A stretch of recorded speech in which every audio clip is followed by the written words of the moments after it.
Berkata kau besertaku, maka kuat roh dan jiwaku. Tanganmu Tuhan selalu ku nantikan, di setiap langkahku dengan sayapmu, dengan sayapmu. Ku akan terbang tinggi di atas badai hidup. Ku tak menyerah, kau kekuatan dan perlindungan bagi pertolonganmu di tempat maha tinggi.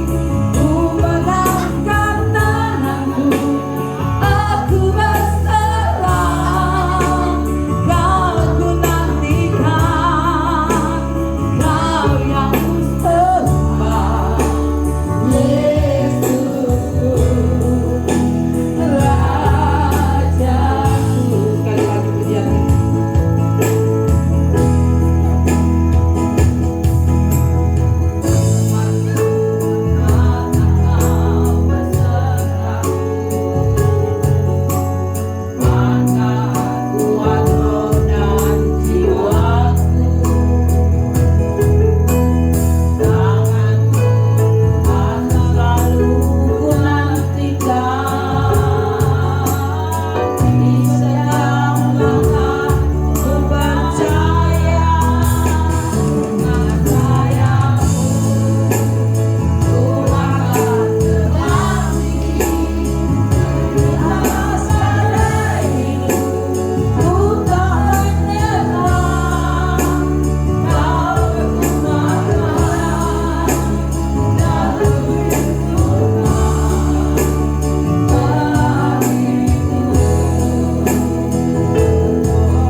Semua Tuhan diubahkan, kami semua mengerti hati Tuhan, kami semua menerima janji Tuhan.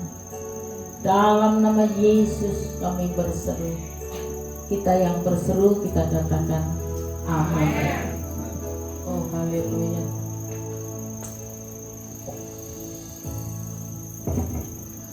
Kita kemarin habis ibadah ya, tiba-tiba ada ide dadakan, Jakarta Fair dibuka. Ya enggak, karena masih jam 2, ini kita berempat, ya sudah, why not, kita masih diberi napas hidup, amin. Jadi selama kita masih diberi napas hidup, nikmatilah, karena itu adalah diciptakan. Jakarta Fair itu juga Tuhan Yesus yang ciptakan lewat manusia. Amin.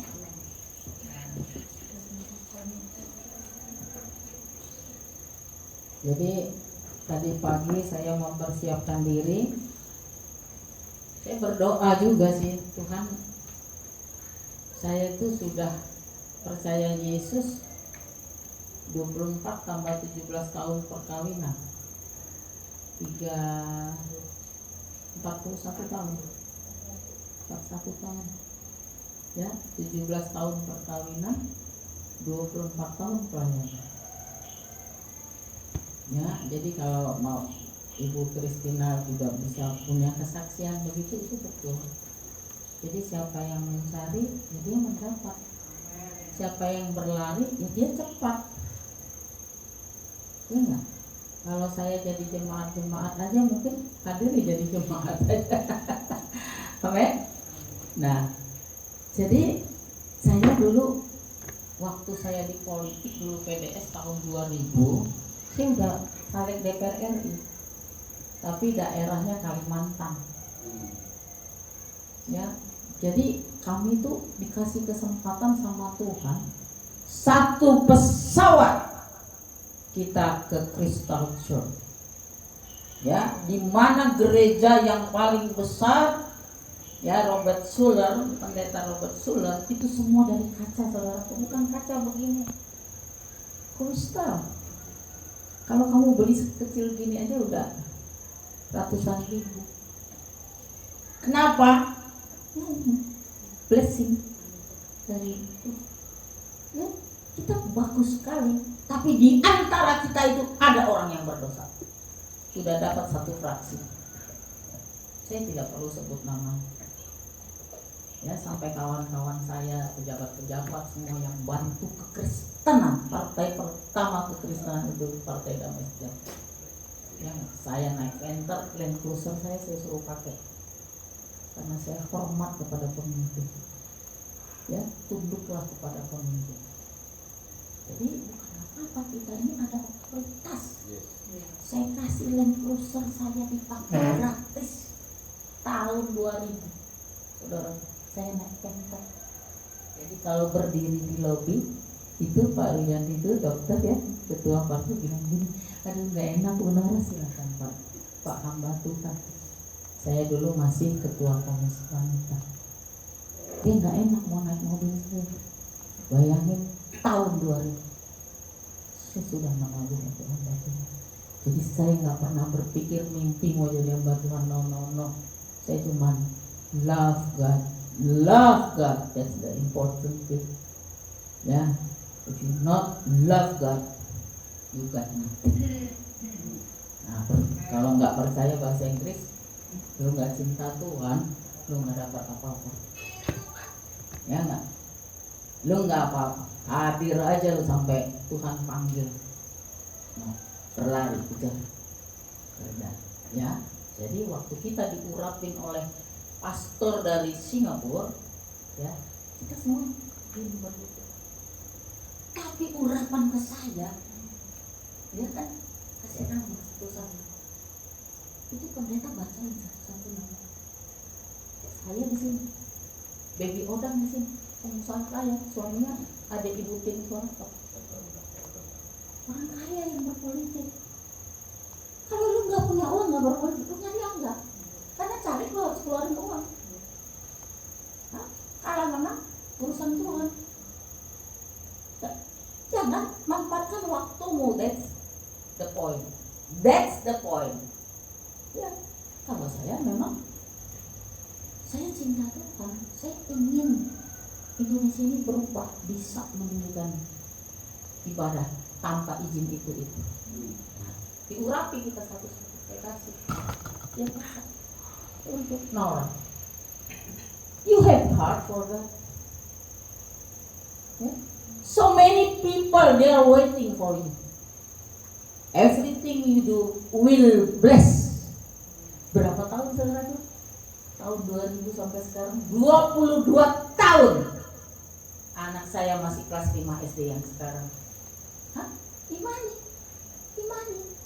Seorang hamba Tuhan berkata, begitu pindah ke sini, ini yang orang kaya, ya baby Odang, ada teman friend saya, kalau ketemu Nora, dia bilang, karena kita sekamar, baby, read the psalm 3 times more and more.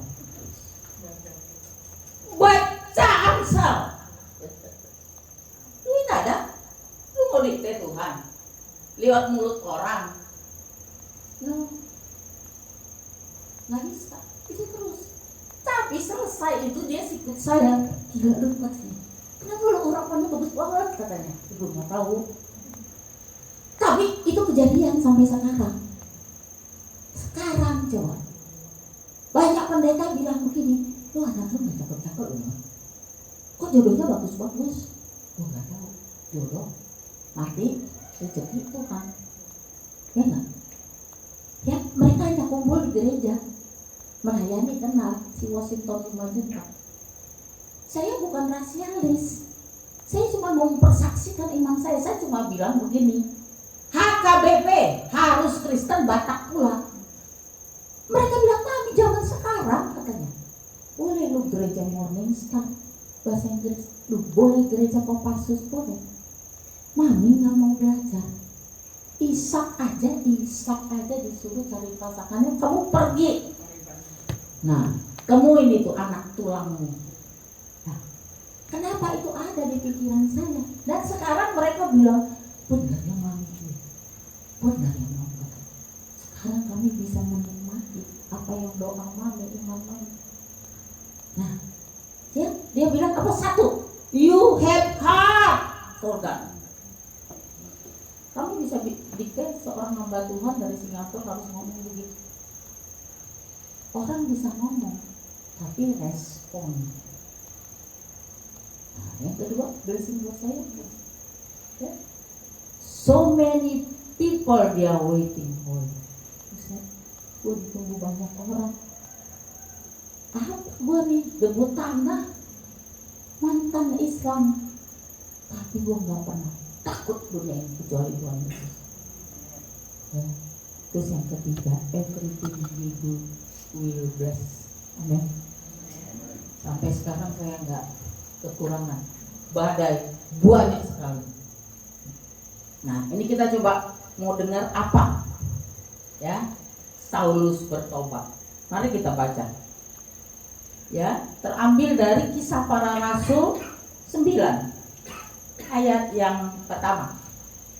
Sementara itu berkobar-kobar hati Saulus untuk mengancam dan membunuh murid-murid Tuhan. Ia menghadap imam besar. Karena kebenciannya, dia menghadap imam besar, ya. Namanya belum diubah Tuhan karena belum bertobat. Jadi jangan ganti nama Nora terus ganti Maria, kelakuan nggak berubah. Ya, nama baptis saya nggak ada, saya tetap aja Nora Bendawasi. Saya tanya, nama saya itu aneh Pak, saya bilang bapak saya, kok Benda udah Wasi gitu. Kata bapak saya gini, udah gak usah komplain, kau kesayangan bapak, benda yang disayangi. Buset, aku panggil si Nora aja, tapi saudara gue manggilnya Ben. Nama laki lagi Ben, ya. Jadi Bendawasi nama gue sampai. Nah, ya nggak, lu kakak gue Laura Linda, tapi Bendawasinya itu khusus dari papa, katanya guru kesayangan. Wajahnya kali mirip pacarnya kali. Saya nggak tahu juga, ya nggak. Kata mama saya bilang begini, nomor 1 mau kasih Bendawasi nggak dikasih mama. Lahir Laura. Ya, nomor 2 Bob, Baginda Oloan Barita, laki. Ya, Bob, Baginda Oloan Barita. Terus Linda. Terus ketiga nih, Bendawasi, mama gue marah panggil Nora katanya. Nah, saya nggak tahu juga. Ya, tapi itulah belas kasihan Tuhan. Ayat kedua, dan meminta surat kuasa daripadanya untuk dibawa kepada majelis-majelis Yahudi di Damsyik, supaya jika ia menentukan laki-laki atau menemukan laki-laki atau perempuan yang mengikuti jalan Tuhan, ia menangkap mereka dan membawa mereka ke Yerusalem. Bayangin, dia 8 jam itu ya, kalau dari Yerusalem itu ke Damsyik. Ya, saya udah 3 kali. 8 jam dia hanya, menurut dia benar. Karena dia Taurat, dia ahli Taurat, saudaraku. Ya enggak?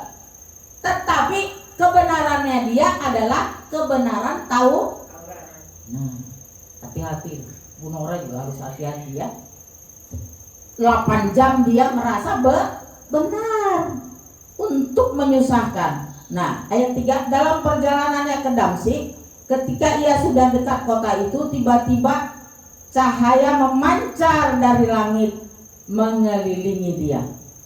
Ia rebah, ya, Saulus nih ya, rebah ke tanah, kedengaranlah olehnya suatu suara yang berkata kepadanya.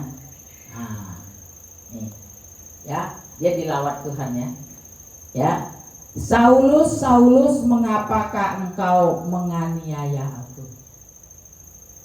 Jadi sebenarnya lihat jawaban selanjutnya ya. Jawab Saulus, nih, siapakah engkau Tuhan? Dia kenal Tuhan enggak? Kenal. Kalau enggak dia siapa lu, kan gitu tulisannya. Siapa Anda, kan gitu. Ya kan? Ini dia kenal Tuhan loh. Ya. Jawab Saulus, siapakah engkau Tuhan? Katanya. Ya, akulah Yesus yang kau aniaya. Yang dianiaya orang, kok malah Yesus yang melawat dia. Nah, apa yang mau kita ambil poin dari sini, saudaraku? Pastikan diri kita melakukan hal yang Tuhan suka. Ya kan? Kalau belum saudara menemukan lawatan Tuhan, hari ini dibilang nih, hari ini nih, ya dikatakan nih di sini nih ya, ya, Nora, Nora, mengapakah engkau menganiaya aku? Nah, itulah, ya enggak? Terus si Nora dijawab, siapa engkau Tuhan? Kata Yesus, akulah Yesus yang kau aniaya itu. Dalam nama Yesus ini ada perumpamaan supaya jemaat mudah. Seorang yang merasa berbuat baik, ya sama dulu Hitler tuh dia bunuh banyak orang semua. Ya enggak? Kalau saya ke Jerman itu saya lihat Pak, saya lama di Jerman, adik saya di Jerman di UNDP, ya, yang bungsu L itu. Saya lihat itu museumnya, buset. Kalau mau lihat nonton film-film, ya, waktu pembakaran bangsa Yahudi dibakar, itu ditelanjangi perempuan, masukin di ruangan kuat supaya nggak nyampah, baju-bajunya itu nggak nyampah. Ya mereka nggak tahu. Jadi kalau kita sering nonton film-film begitu, kita mendapat inspirasi betapa kejamnya manusia yang dia merasa benar. Sama dengan Rusia, dia nggak negara merdeka, dia invasi kan. Ya kan, berapa banyak orang yang mati sekarang di Ukraina. Kita di sini enak-enak saudara. Aduh, udah happiness, mencari Tuhan, berdoa, nikmati berkat Tuhan. Ini saya bilang, ya, genapi firman Tuhan, biarlah di bumi seperti di surga. Wah, semua kita nih dibawa kepada dosa dunia ini. Tetapi saya bilang, tombolnya dari saya. Ya enggak? Bukan berarti seorang hamba Tuhan enggak dikoreksi. Bukan berarti seorang hamba Tuhan tidak mengalami masalah. Mungkin masalah yang ke hamba Tuhan itu supaya tumbang ini pelayanan. Yang datang ke saya itu mungkin 10.000, kalian 1.000. Kalau kalian main-main di dosa, dia nggak datang lagi. Udah, itu friend kita katanya. Nggak usah. Udah, itu makin jatuh, makin dalam, makin dalam, makin dalam, makin dalam. Karena iblis yang ada pada kita itu, dia tumbuh besar. Yang tadinya berbohong mulai mencuri, yang tadinya mencuri mulai memfitnah, mulai memfitnah, lama-lama dia membunuh. Membunuh itu bukan ditusuk begini, hidupnya tuh mati. Itulah artinya hidup tapi mati. Kalau hidup kita mati, ya itu tadi hidup sama, nggak kelihatan gitu loh. Tapi nggak ada yang melakukan yang menjadi berkat. Nggak ada. Ini keras memang. Memang Ibu Nora tuh spesialisnya di situ. Di situ nih kalau udah dikasih Tuhan tuh begitu ya. Jadi ngeri gitu loh. Jadi dikatakan, jawab Saulus, siapakah engkau Tuhan? Katanya, akulah Yesus yang kau aniaya. Nah, sampai di sini dulu. Ya.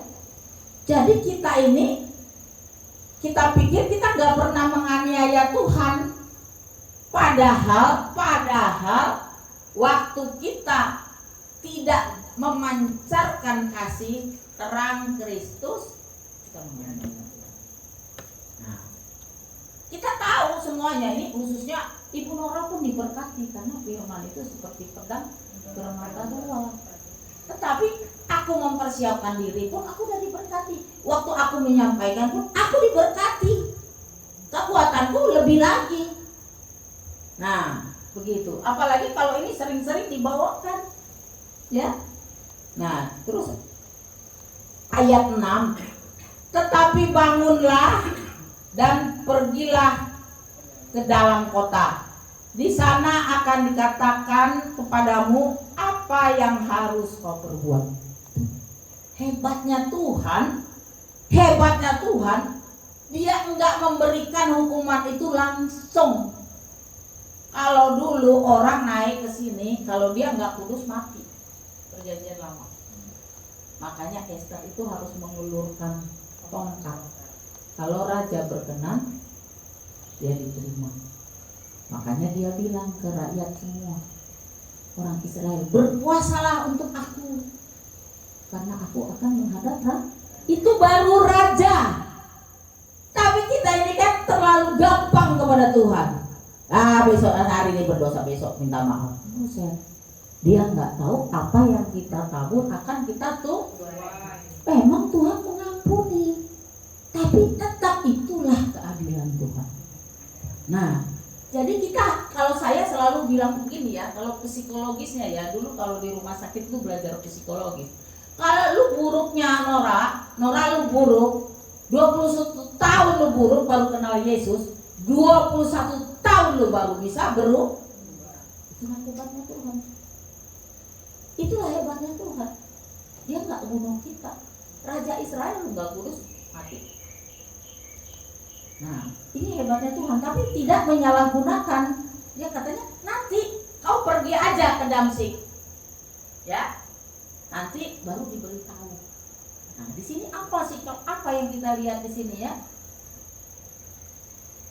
Katakan dia kan dia bilang bangunlah. Berarti kalau bangunlah itu kita harus seperti satu sikap. Ayo bangun. Memang kita semua punya kelemahan, punya kekurangan, punya dosa. Firman Tuhan bilang tidak ada yang benar satupun tidak. Siapa di sini manusia yang bilang dia kudus? Siapa yang bilang dia benar? Tidak ada. Kalau ada, coba ini kata Alkitab. Bangunlah, pergilah. Ini ada satu action. Ya. Ada iman tanpa perbuatan adalah enak-enak gue percaya Kristen, opung gue pendeta. Udah gak pernah tahu. Bangunlah dan pergilah. Mau ngapain sih Bu bangunlah dan pergilah? Mau ngapain Bu? Bukan gereja. Ibu ini supaya jemaatnya banyak. Enggak saudaraku. No. Ya. Bangunlah dan pergilah, di sini dikatakan maksudnya kita do something, lakukan sesuatu, bukan melayani loh. Bukan jadi hamba Tuhan loh. Terus gue berharap PK, bukan. Ini Tuhan bilang. Ya, ini Tuhan nih. Ini kalau di Alkitab saya itu dia tulisannya merah. Perkataan Tuhan ya. Bangunlah, pergilah ke dalam kota. Di sana akan dikatakan kepadamu apa yang harus kau perbuat. Jadi menjalani kekristenan itu tidak ada jawab. Cuma Tuhan bilang bangun dan pergi. Halo? Ya? Tuhan gak bilang minta uangmu Nora, enggak. Ya, cuma dia bilang bangun pergi. Nah, ayat selanjutnya, maka termangu-mangulah teman-temannya seperjalanan karena mereka memang mendengar suara itu. Ada suara itu. Sampai sekarang pun ada. Coba kalau kita nggak ke gereja, coba kalau kita nggak melayani, siapa sih yang bisa marahin saya? Hari ini saya nggak mau melayani, saya mau tidur. Ada? Nggak ada. Tapi saya sudah tidak seperti yang Tuhan inginkan. Bangunlah dan pergilah. Ya, jadi kita begitu. Jadi nggak ada undang-undang untuk saya harus. Inilah iman. Nah, ayat 8, Saulus bangun dan berdiri, lalu membuka matanya, tetapi ia tidak dapat melihat apa-apa. Mereka harus menuntun dia masuk ke Damsyik. Jadi dia tidak bisa melihat kemuliaan Tuhan. Dengan kata lain, banyak orang Kristen tidak bisa melihat kemuliaan Tuhan. Nah, inilah tugasnya. Buta itu bukan buta matanya, ini semua ditulis adalah sebagai ungkapan. Tapi terjadi buta benar. Orang di ahli Taurat kok. Kenapa dibutakan Tuhan dia? Kenapa? Karena Tuhan mau nyatakan bahwa keselamatan itu bukan cuma-cuma dalam arti kita gue percaya terus gue masuk surga. Itu hati-hati. Itu tipuan iblis. Tipu. Ya, terus ayat 9, 3 hari lamanya ia tidak dapat melihat dan 3 hari lamanya ia tidak dapat makan dan minum. Saudaraku, kalau orang buta rohani, maka hidupnya menderita. Nah, saya percaya di sini nggak ada yang menderita. Karena Yesus ada. Bahkan Yesus bilang manusia tidak hidup dari roti saja. Kita malah puasa-puasa, jalan pagi tiap hari. Biar apa Bu Nora? Biar cantik? Enggak ada yang cantik kalau udah usia 62, enggak ada yang cantik. Ya, bapak-bapak seganteng apapun kalau udah usia 62 enggak ada. Ibu-ibu apalagi perempuan udah semuanya udah turun. Ya, ayat 10. Di Damsyik ada seorang murid Tuhan. Amin. Kita semua murid tuh yang masih belajar. Setuju? Coba yang setuju angkat jempol. Saya murid Tuhan yang masih belajar. Bu Nora murid Tuhan. Amin. Kita masih belajar ya. Nah, di Damsyik ada seorang murid Tuhan bernama Ananias. Firman Tuhan kepadanya dalam satu penglihatan. Nah, dia dilawat Tuhan ya. Ananias, ini tuh suara Tuhan. Kalau dipanggil Nora gitu ya, mungkin dalam mimpi, mungkin dalam Roh Kudus, ya enggak? Mungkin dalam waktu nangis ya. Terus kita bilang, "Ya Tuhan," gitu ya. Kita perempuan kan gitu, senjatanya nangis ya. "Ya Tuhan," gitu kan. Nah, terus firman Tuhan, "Mari pergilah ke jalan yang bernama jalan lurus." Jalan lurus loh Bu, nggak bengkok-bengkok ya. Dan carilah di rumah Yudas seorang dari Tarsus yang bernama Saulus. Ia sekarang berdoa. Bayangin, harus ada murid tuh utusan Tuhan. Nah, kita ini semua murid diutus. Jadi jangan disangkal kata-kata ini. Ya, kayak kemarin saya ke pesta perkawinan, saya ketemu Pak Daniel Tawan itu. Ya, sekarang dia di Australia. Dia bilang kalau mau ambil dokter, Bu Nora ke Australia. Karena di Indonesia nggak dibuka lagi katanya dokter. Kalau profesor. Nah, jadi dia bisa menjadikan saya. Dia sudah melaksanakan tugas Anani. Nah, ini tugas kita saudaraku ya. Amin.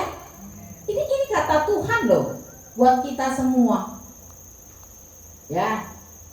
Mari pergilah ke jalan yang bernama jalan lurus dan carilah di sana rumah Yudas, seorang dari Tarsus yang bernama Saulus. Ia sekarang berdoa. Padahal Saulus itu dalam keadaan buta. Jadi kalau orang-orang buta rohani ini harus diutus. Kan paling nggak enak kan kalau datang hamba Tuhan tuh berdoa, jangan terus gini, duit minta, ya, habis ini duit, jangan begitu saudara. Lu nggak kasih duit, lu mau nggak apa, tetap aja berkat Tuhan ada. Kalau lu kasih aja terus, kalau nggak ada nggak usah, gitu loh, supaya kita tahu firman, nggak menyalahi, ya kan? Iya, sekarang berdoa, dia Taurat, dia tahu, tapi Tuhan bilang dia buta rohani. Nah, dan dalam suatu penglihatan ia melihat bahwa seorang yang bernama Ananias masuk ke dalam dan menumpangkan tangannya ke atasnya supaya ia dapat melihat. Nah, di sini. Jadi buta rohani ini betul Tuhan Yesus yang menyembuhkan, tetapi perlu hamba tuh. Makanya dikatakan jangan mengusik hamba yang kuurapi. Urusannya sama tuh Tuhan. Makanya dia bilang, Saulus, mengapa kau menganiaya aku? Lu kata si Saulus, kapan gua aniaya Tuhan? Katanya. Ya kan? Nah, memang ini buat kita. Ya kalau saya sih udah masuk ini udah khotbah keberapa ya? Gak tahu, udah 20 kali, 41 tahun. Nih jawab Ananias, Tuhan, dari banyak orang telah kudengar tentang orang itu, betapa banyaknya kejahatan yang dia lakukan terhadap orang-orang kudus, orang kudusmu di Yerusalem. Wajar gak seorang utusan Tuhan melihat begitu? Wajar loh Bu, kalau ngelihat orang begitu tuh kita udahlah, susah diubahkan, susah. Ya kan Ananias kan bilang begitu, banyak kejahatannya, repot. Nanti kalau kita kasih tahu kita dicakar. Apa semua orang mau dikasih tahu kekurangan kelemahannya? Enggak ada. Tapi ini Tuhan suruh gitu loh. Jadi wajar lah. Orang Yunus saja bilang, kalau dia dapat Tuhan bilang, Yunus kau pergi ke Niniwe, kota maksiat. Apa kata Yunus? Tuhan, Sodom dan Gomora itu ngapain dikunjungin itu kan gitu. Manusiawi banget kayak kita. Tetapi dia perginya kemana? Ke Tarsis, kota matahari terbit, kota yang sudah menyembah Tuhan. Nah, Tuhan marah. Iya kan? Dia lari. Akhirnya satu kapal itu kamir. Tetapi di situ ada hamba-hamba Tuhan. Siapa di sini yang tidak tunduk kepada Tuhan? Dilempar lagi ke laut. Bayangin loh kalau udah Tuhan tambah masukkan kita. Sekarang aja udah berat Tuhan. Berat menjalani hidup ini. Ngapain lagi ditambah di dalam laut? Megap, jangan mau. Sudah, Tuhan sudah angkat semuanya. Nah, ya dia wajar banget. Ayat 14, dan ia datang kemari dengan kuasa penuh dari imam-imam kepala untuk menangkap semua orang yang memanggil nama Tuhan. Jadi dia bilang mungkin nggak itu ya, itu loh yang orang suka mencela Tuhan Yesus di media gitu. Mungkin nggak, dia manusia normal gitu. Misalnya kalau tiba-tiba Nora, coba kamu datangin itu, ya nggak, ya di Gontor sana gitu ya nggak. Terus bicarakan bagaimana kamu merasakan kasih karunia, ya percaya Yesus gitu kan, kamu dari Islam gitu ya. Mungkin kita juga bilang, kenapa sih nggak yang lain aja Tuhan? Janganlah ke Gontor, itu kan sarangnya penyamun gitu kan, iya kan? Nah, sampai dia bilang katanya di salib itu ada jin. Nah, coba bayangin, kalau kita diutus ya datang, nggak ada kata lain. Nah, ayat 15, tetapi firman Tuhan kepadanya, pergilah, sebab orang ini adalah alat pilihan bagiku untuk memberitakan namaku kepada bangsa-bangsa lain serta raja-raja dari orang Israel. Bayangkan orang berdosa menganiaya Tuhan, Tuhan bilang, aku mau pakai nih si Saulus. Jadi bukan dia bertobat baru namanya diganti Paulus, bukan. Saulus itu nama orang Yahudi. Dia mau diutus ke Romawi, maka digantilah namanya Paulus. Jadi orang suka salah baca Alkitab. Oh, dia bertobat ganti nama. Oh, semua orang Kristen ganti nama. Pakai namanya Maria, pakai namanya Lukas. Kelakuan gak berubah. Ya tapi Lukas ini berubah Pak. Jangan nanti saya lagi. Nanti iblis bekerja ya. Maksudnya di sini jangan hanya nama kita, nama Kristen, kelakuan kita Taurat. Ya Taurat itu masih baik loh. Terus dikatakan ya ayat 16, aku sendiri akan menunjukkan kepadanya betapa banyak penderitaan yang harus ditanggung oleh karena namaku. Jadi kita diutus Tuhan ini, kita juga harus menang.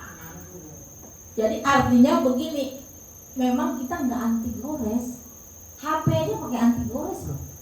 Saya kalau beli HP nomor 1 saya minta anti gores loh. Tapi perempuan kita di sini laki-laki nggak anti gores. Maksudnya pasti ada sesuatu yang tidak menyenangkan, itu pasti kita tergores. Kalau ada anti gores saya beli Pak, 100 juta saya beli Pak. Tapi biarlah kalau kita tergores, air mata kita kepada Tuhan. Nah itu kuncinya di situ ya. Jadi kalau kita dendam, kita benci, membalas kejahatan dengan kejahatan, ya kita sama. Apa bedanya? Gitu. Tapi gampang Bu Nora? Ya nggak gampang, tapi kita semakin indah. Masa sih Bu Nora 24 tahun melayani terus nyaman-nyaman aja? Masa sih kena uangnya ada? Ya enggak lah. Karena Tuhan itu kasihnya sama dengan yang uangnya ada dan nggak punya uang sama. Nah, banyak penderitaan yang harus ditanggung oleh karena namaku. Ini di sini kita memang harus sadar, karena nggak semuanya kita standarnya Tuhan. Coba bayangkan standarnya saya dulu waktu kawin dengan standarnya saya yang sekarang, tentu beda. Tahun sudah membentuk saya, penderitaan membentuk saya, apalagi air mata sudah membentuk saya. Lalu pergilah Ananias ke situ dan masuk ke rumah itu. Yang menumpangkan tangannya ke atas Saulus, katanya, Saulus, saudaraku. Nah, kita harus menganggap semua saudara. Padahal penjahat besar. Tuhan Yesus yang telah menampakkan diri kepadamu di jalan yang engkau lalui telah menyuruh aku kepadamu supaya engkau dapat melihat lagi dan penuh dengan Roh Kudus. Nah, jadi banyak orang Kristen belum dipenuhi Roh Kudus, belum dipimpin Roh Kudus.